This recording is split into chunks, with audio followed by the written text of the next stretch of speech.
Global TV News Prime. Senate confirms service chiefs appointed by President Bola Tinubu. In business, House okays Tinubu's $2.3 billion Eurobond finance. On the foreign scene, Tanzania electorate votes amidst crackdown and opposition arrest.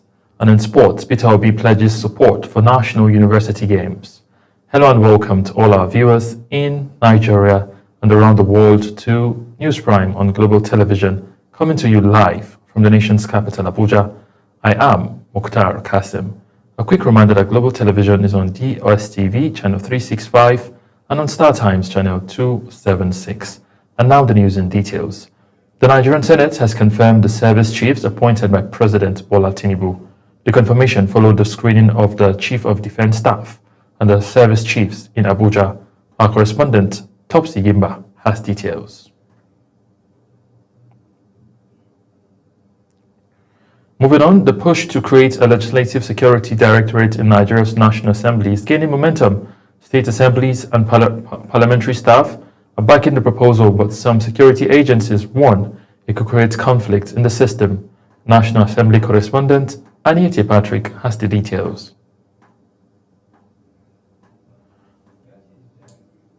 Now,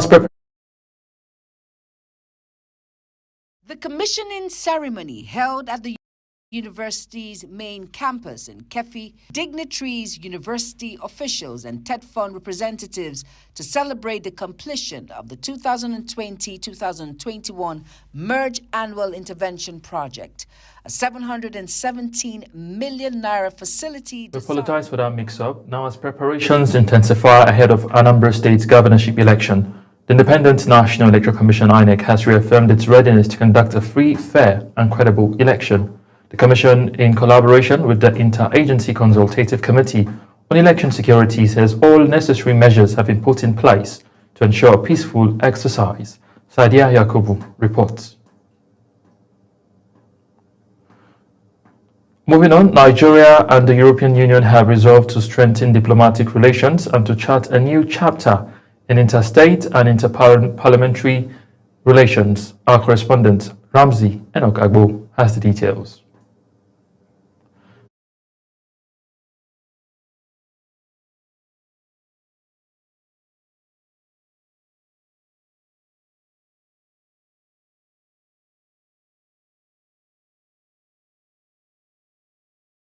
Seventh shareholder of the European Bank for Reconstruction and Development, EBRD, as part of efforts to deepen its long-standing partnership with the European Union (EU).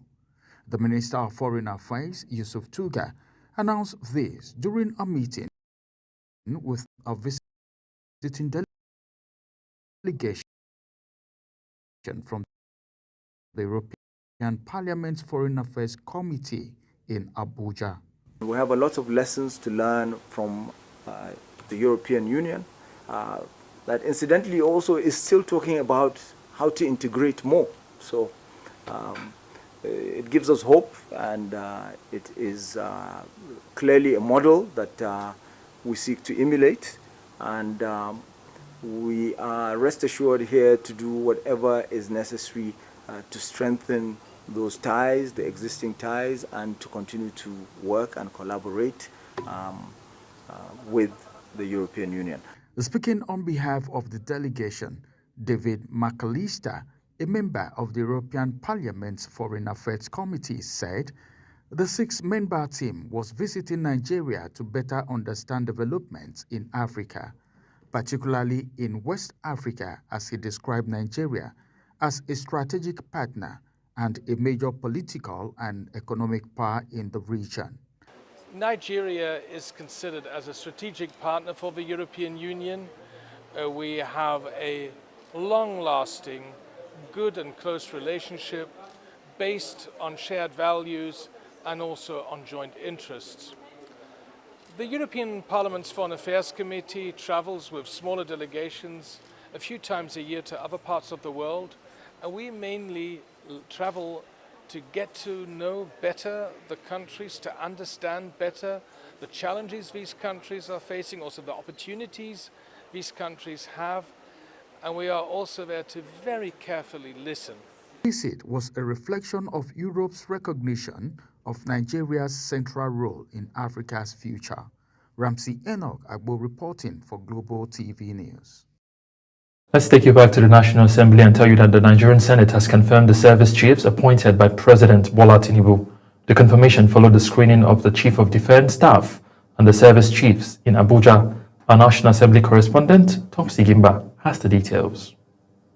The nominees were Lieutenant General Olufemi Oluyede as Chief of Defense Staff, Major General Wadi Shaibu, Chief of Army Staff, Rear Admiral Idi Abbas, Chief of Naval Staff, and Air Vice Marshal Sunday Kelvin Aneke, Chief of Air Staff. Speaking before the nominees were screened, the President of the Senate, Godswill Akpabio, said only a few questions will be asked and they will go into a closed-door session to interact with the service chiefs on national security matters not meant for the public knowledge. On issues of communities that are ravaged by banditry, terrorism, or Boko Haram. And that, security is something we should discuss behind closed doors so that we will not be misquoted. The first to take the podium was the Chief of Defense Staff, CDS, Lieutenant General Olufemi Oluyede, where he presented his records in the service. He said, as a former Chief of Army Staff, he is aware of the challenges facing the Army and its operations. He called on Nigerians to join hands together to fight insurgency. It's important for the nation to empower the police, make it stronger, make it more formidable, so that they can do their job. He was followed by the Chief of Army Staff, Major General Wadi Shehu, where he presented his records while serving in various military operations, particularly in the northeast region of Nigeria. He said in the course of his operations, over 442 terrorists were neutralized and various weapons were recovered.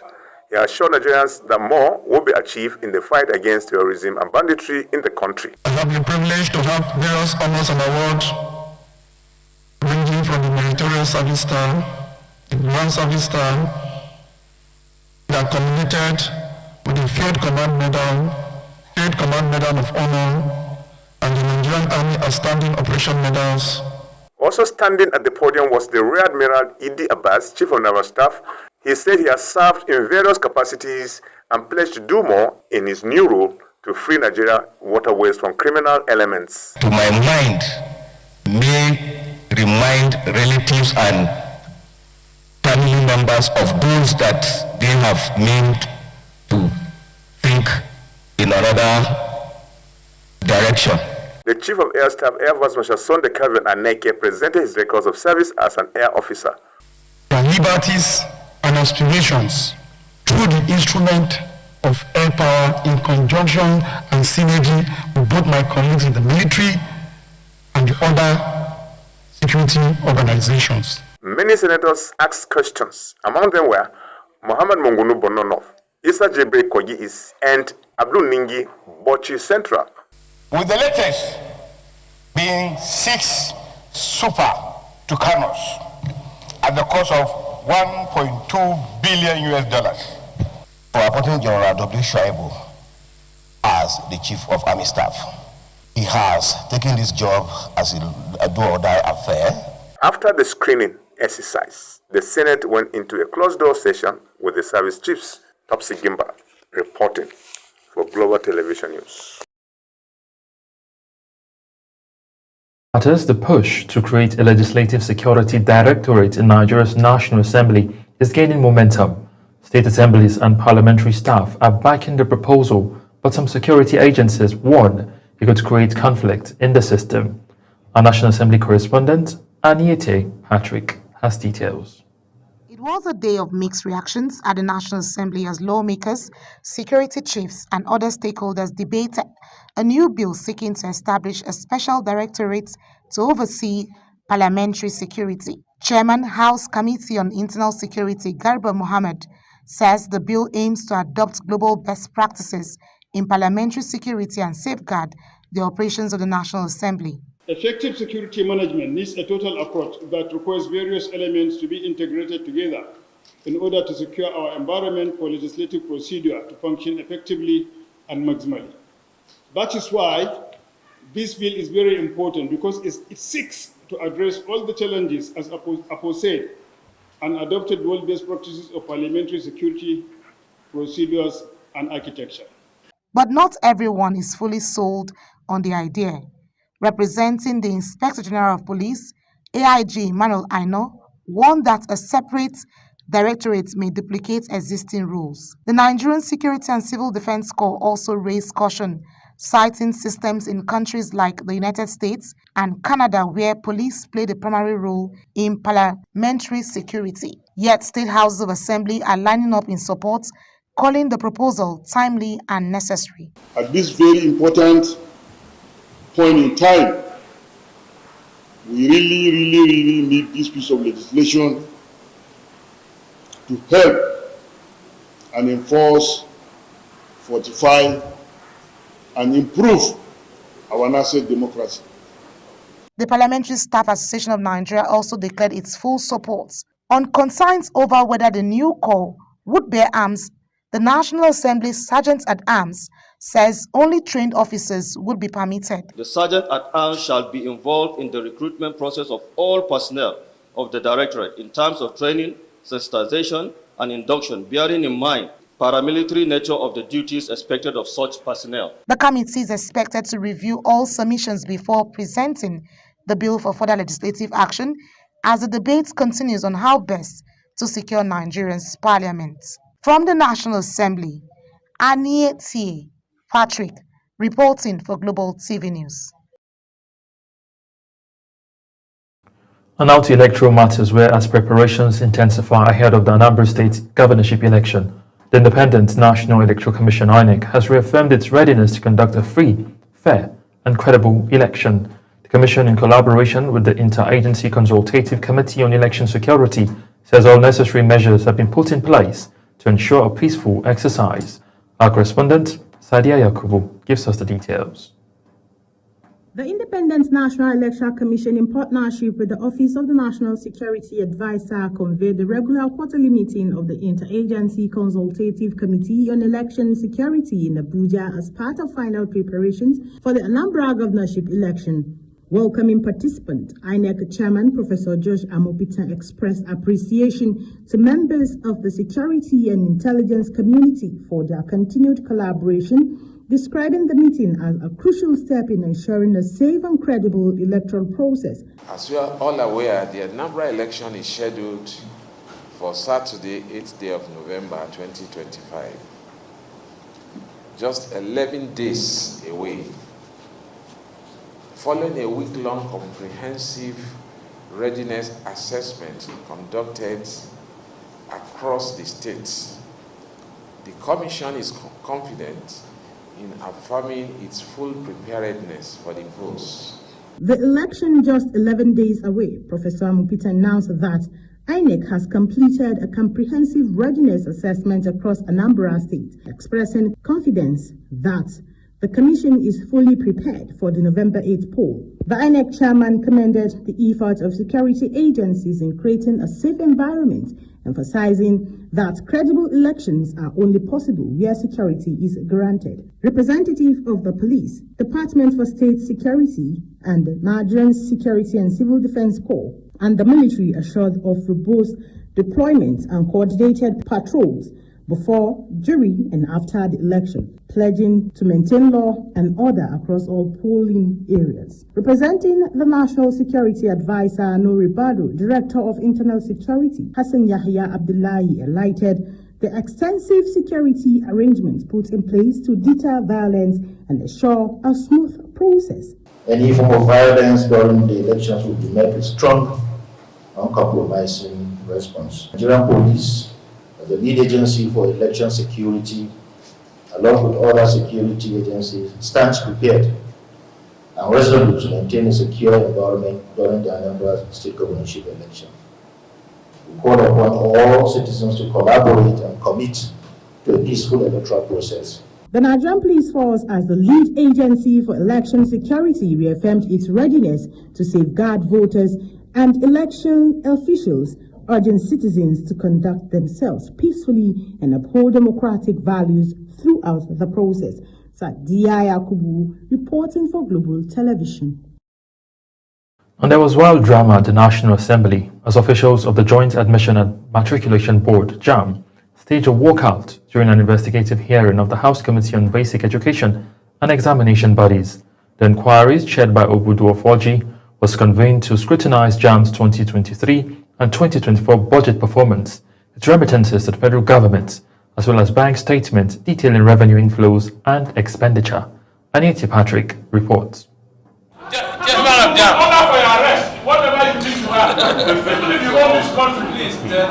Although the registrar, Professor Ishaq Oloyede, was invited to appear in person, he delegated a director, Muftak Bello, to represent him. However, the atmosphere quickly turned tense after Bello requested that journalists be excused from the session, claiming the documents to be presented contained sensitive information. The lawmakers insisted that the proceedings must remain public, citing the constitutional mandate of parliamentary transparency. The refusal triggered the JAMB team to rise and walk out of the meeting, a move that lawmakers describe as disrespectful and an affront to parliamentary oversight. It's not the right for JAMB representative to say they want a meeting closed door and that they want to see the chairman in camera. These are the things that they put the National Assembly members into trouble. Why must you see the chairman behind doors? We like being open because this is public money. Chairman Ofoji condemned the action as unfortunate and unacceptable, warning that such conduct would not hinder the legislature from performing its constitutional duty of ensuring accountability in the management of public funds. Other lawmakers, including Awaje Inombek Abiante, Billy Osaworu, Maria Ebikake, and Rodney Amobiwo, also criticized the decision to stage a walkout, insisting that public institutions must remain accountable to the Nigerian people through the legislature. The National Assembly has requested that JAMB should furnish us with certain details of the income and expenditure, including whatever sources of revenue that they have gotten. It's unheard of where an agency will come in.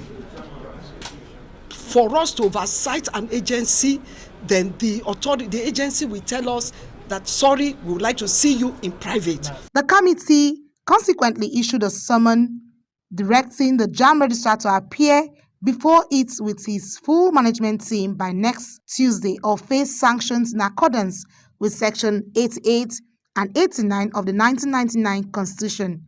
From the National Assembly, Anita Patrick reporting for Global TV News. You're watching the live broadcast of News Prime. When News Prime returns, federal government secures $700 billion to deploy 1.1 million meters by December 2025. Details coming shortly, plus foreign and sports stories on the other side of this break. Please stay with us.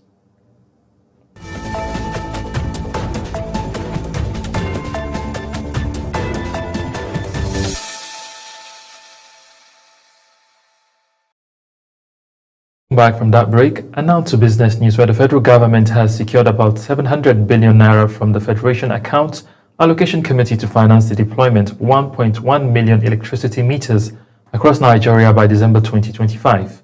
Minister of Power Adebayo Adelabu announced this in Lagos State at the 2025 Nigeria Energy Forum themed Powering Nigeria Through Investment, Innovation and Partnership. Adelabu said the initiative is part of the Presidential Metering Initiative, a comprehensive plan to close Nigeria's metering gap, strengthen revenue assurance, and promote transparency in the electricity distribution chain. And now to news making rounds on the foreign scene. The ongoing visa policy controversy between the United States and Mali has seen a recent development that could signal a de-escalation in their diplomatic standoff. Our correspondent, Edike Michael, examines the situation. The disputes began in early October when the United States announced a new visa bond pilot program requiring citizens of various countries to post bonds of up to $10,000 when applying for tourist or business visas. Mali was promptly included on this list, with the new policy slated for implementation on October 23, 2025. In response, Mali enacted a retaliatory measure adopting an identical visa bond policy for United States citizens. However, on October 23rd, the United States government published a revised list of countries whose citizens are required to post visa bonds, and notably, Mali was no longer included.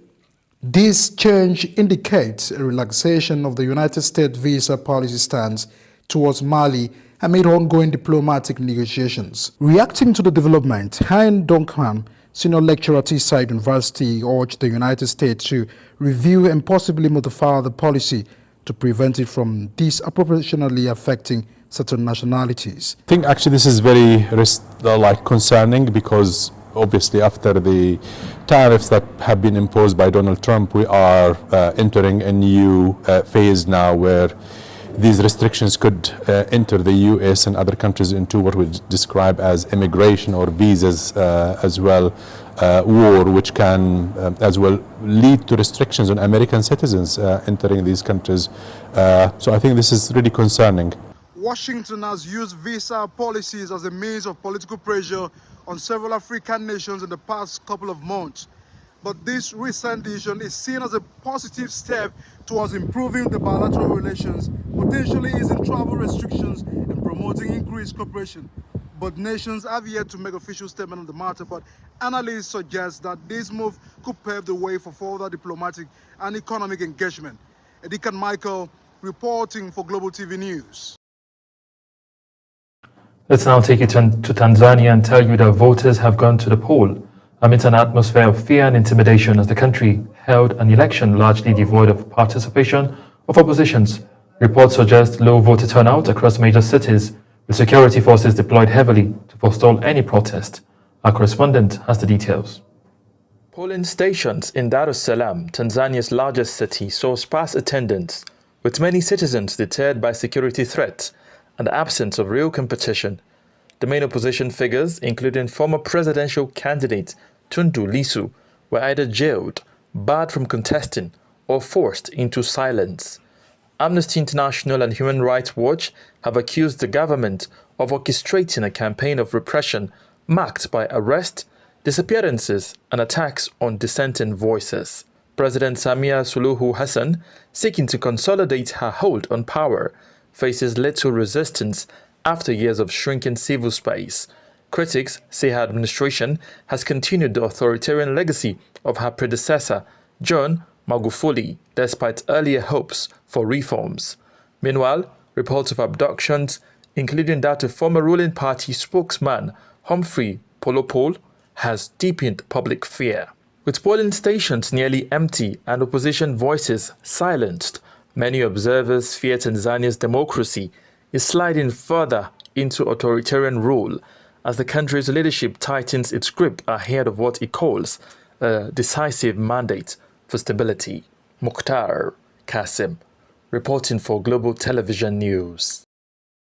Amidst the paramilitary capture of Al-Fasher, Sudan's oldest capital and Darfur's historic heart, the town of Tawila is now said to be overpopulated after observing over 500,000 displaced people, among which are many unaccompanied minors suffering the severe cases of malnutrition. Sudan's chief of United Nations International Organization Migration, Mohamed Rafat, has warned of ethnic-motivated violence and atrocities, while the African Union condemned escalating violence and alleged war crimes. Our correspondent, Uyi Agumafwegwe, reports. Fears have mounted in Sudan 3 days after paramilitaries seized the key city of El Fasher amid reports of mass atrocities and the killing of 5 Red Crescent volunteers in Kordofan. The numbers do not look good in terms of the devastating impact of the crisis on Sudan's civilian population. We have seen in Tawila many unaccompanied minors. Many of them are suffering from severe malnutrition, maybe around 70% of them. Still the numbers to be verified by professional health workers. But also this is a strong reminder that those who are paying the heaviest cost of this conflict are children and women. However, the situation is evidently worsening, with humanitarian workers feeling the brunt and displacement figures soaring fast. On Zamzam camp, there was dozens of humanitarian workers who were killed, including more than 10 of them who were killed were working in one clinic for one of the international NGO. It's quite heavy because many of those who are leaving Al-Fasher are leaving on their own foot, walking. Some of them are walking for 2 days, some of them for 10 hours. And most of them are women and children that are arriving until now. The United Nations says more than 26,000 have fled El Fasher in just 2 days, most on foot towards Tawila, 70 kilometers west. Uyi Agbomofwegbe reporting for Global TV News. And now to the world of sport, where as the countdown to the 27th Nigerian University Games, NUGA 2025, intensifies, presidential candidate of the Labour Party in the 2023 elections, Peter Obi, has pledged his support for the Games to be hosted by the University of Jos. He made the pledge when the local organizing committee of the NUGA 2025 paid him a courtesy visit in Abuja. Our correspondent, Ramsey Enoch Agbo, completes the report. The visit is part of an effort to promote the game of sport among Nigerians of all categories, which will build up a hub for sports development at all levels. The 2023 presidential candidate of the Labour Party, Mr. Peter Obi, pledged his commitment and support for the National University Games, that is NUGA 2025, which is scheduled to hold from the 6th to the 16th of November in Jos, Plateau State. Sports remains a critical component of our development. Sports today, as everybody knows, in all parts of the world, have become an engine of growth because jobs, employment, careers of people, it goes a long way in unifying any place, especially in Nigeria. The chairman of the organizing committee, Goshen Bella, during the visit gave a breakdown of the activities and infrastructural setup for the smooth running of the games. As being a lover of sports, and you have passion for youth in the country, we're here also to honor you as an ambassador of the games. In a nutshell, the game has a lot of benefits for the youths of Nigeria. And most importantly, there are other legacy projects that would outlive the games. Notably among them is that infrastructure, which is being built and is ongoing. It's going to host any international tournament. Ramsey Enoch reporting for Global TV News. Comes to an end. Let's take a look at some of our top stories. We brought to you that Senate has confirmed the service chiefs appointed by President Bola Tinubu. In business, the House of Representatives has approved President Bola Tinubu's request to secure over $2.3 billion from the international capital market to partly finance the 2025 budget deficit. On the foreign scene, amidst paramilitary capture of Al Fasher, Sudan's older capital, the town is now said to be overpopulated. And in the world of sport, we brought to you that as the countdown to the 27th Nigeria University Games, NUGA 2025, intensifies, presidential candidate of the Labour Party in the 2023 presidential election, Peter Obi, has pledged his support to the game to be hosted in Jos. And that's it on News Prime. A quick reminder that Global Television is on DSTV channel 365 and on Star Times channel 276. Kindly follow us across all social media platforms now showing on your screen using at Global TV NG. I am Mukhtar Kasim, saying a very big thank you for watching.